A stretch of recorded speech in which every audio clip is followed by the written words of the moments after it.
Hi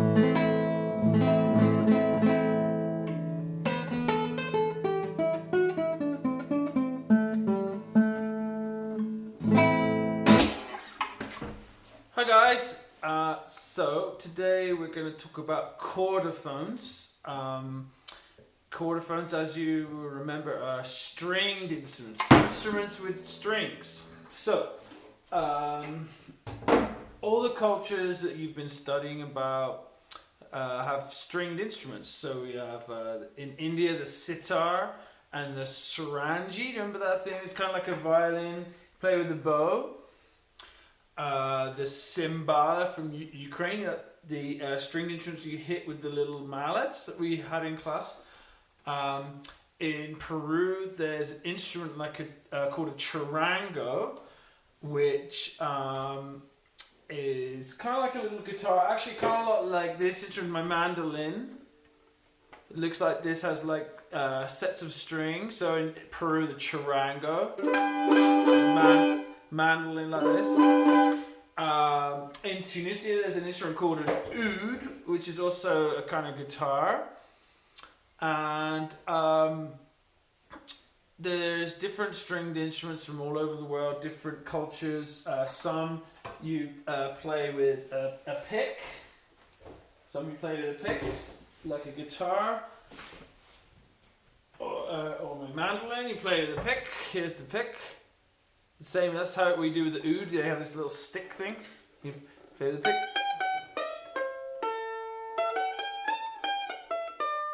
So you play with the pick. Or some instruments you play with the bow. Like this little violin here, which I don't really play with.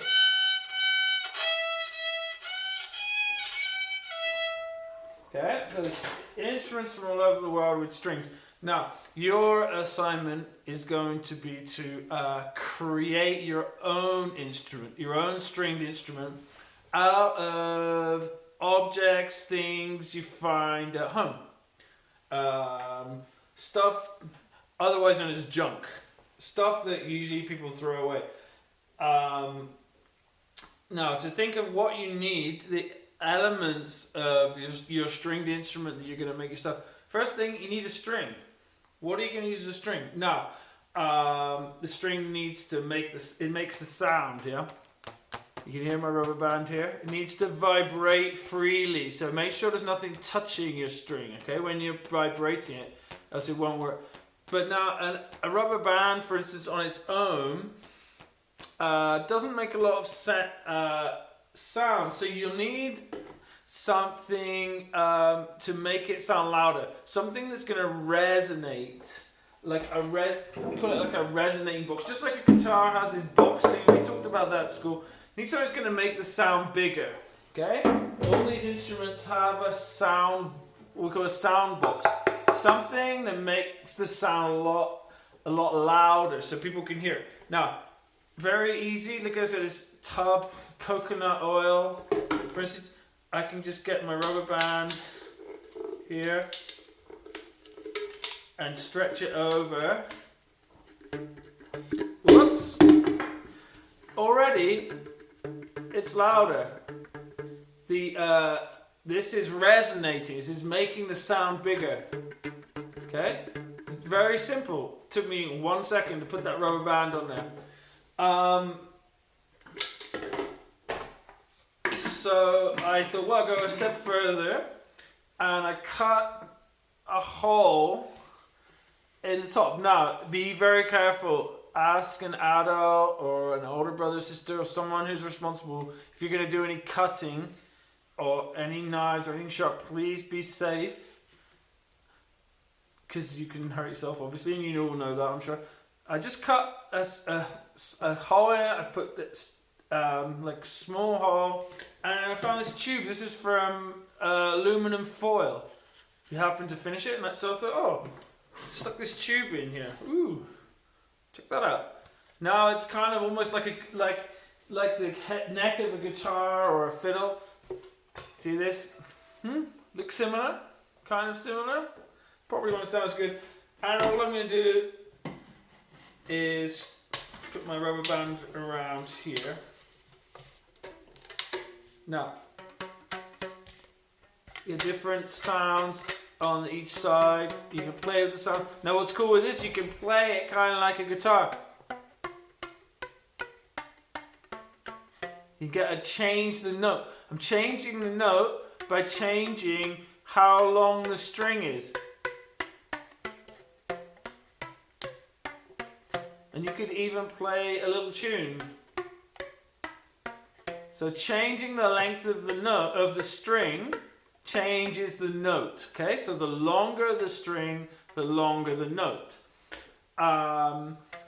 This is very simple, and I'm not saying you have to do it like this. This is just an idea, because everyone's going to have different stuff lying around their house, and it's not like we're all mainly at home, so it's not like we can just go out and find stuff. So you have to make do with whatever you have at home.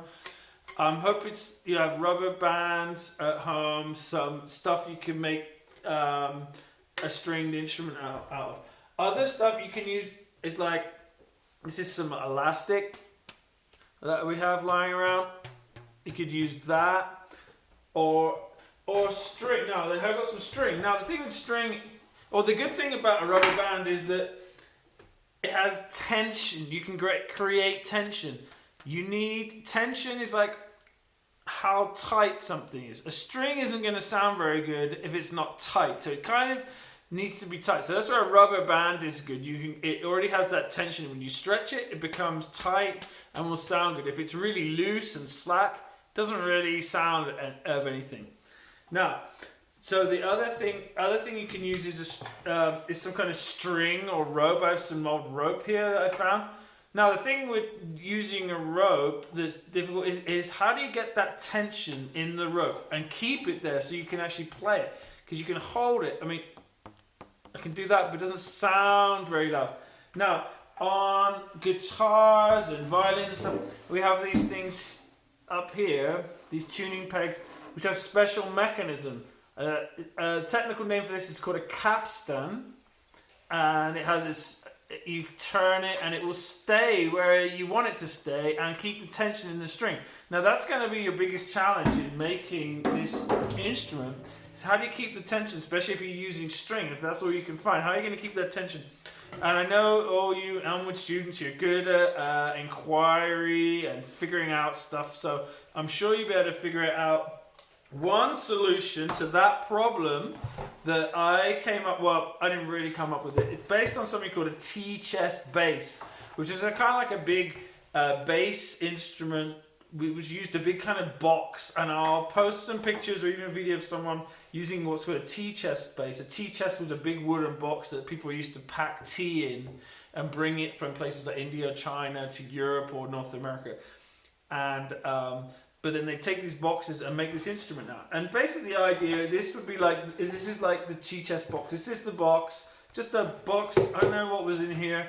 I think it had paper or something. Anyway, it's a box. This is going to be my resonating sound box. It actually makes a nice sound. Now what I've done, you'll recognize this, is just I needed some kind of stick, and the recorder worked out really well.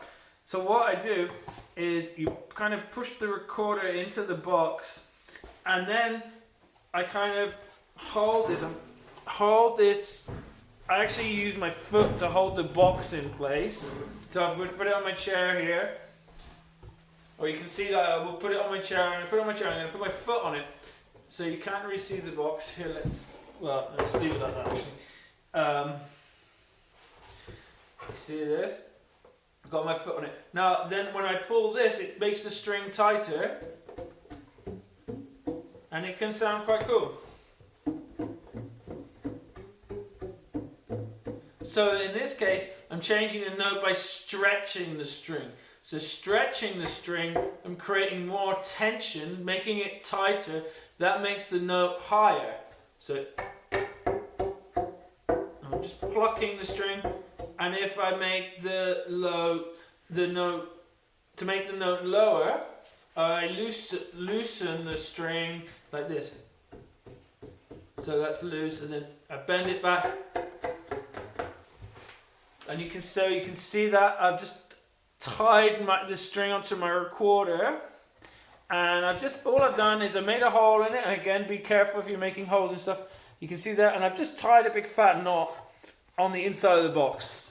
So that's what it is. It's quite a stiff box so it doesn't fall apart. So that's just another idea. And like I said, everyone's going to have different stuff in their house. So you're going to have to be creative and try different ways to make your stringed instrument, your chordophone. And maybe, I talked to Miss Taylor, maybe you can take pictures of it and send them to her or email them to me. I will figure that out. But I'd love to see and hear what you have come up with for your stringed instrument. And I think that's everything. So yeah, be creative, find stuff. Kleenex box could work. Some rubber bands over a Kleenex box. You can put several, get different notes. You can play around with it. Lots of ideas. Even a bucket. A bucket could work, like a plastic bucket or something. If you're stuck, if you're not sure, you can email me. My email is on the homepage of the website. And also, if you have feedback about my website and you're not sure how to use it, again, email me. And I hope that makes sense. Okay? Well, good luck, and I look forward to seeing what you have to create. Bye for now.